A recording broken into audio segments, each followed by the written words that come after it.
So today I will discuss the parts of the gun, no? So first is magazine. So magazine, yan ang magazine.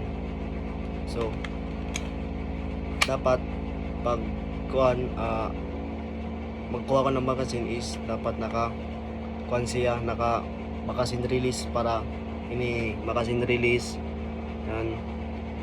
Kumbaga pinduton din mo siya para mo gawas doon niya magazine. Then second is grip. Ang grip is hawidan yan sa tukuan, hawidan nato sa kamot nato. So amo yung gitawag na grip.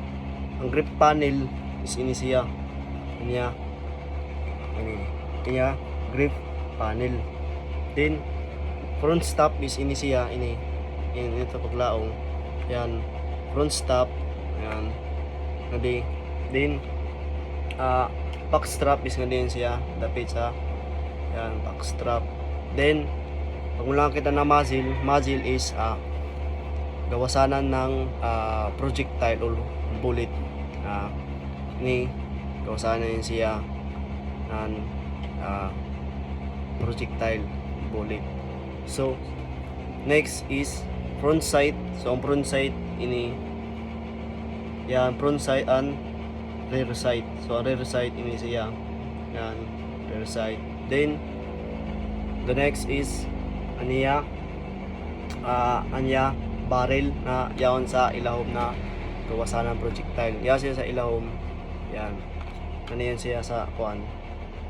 So ang barrel. Then slide stop. So meaning siya slide stop.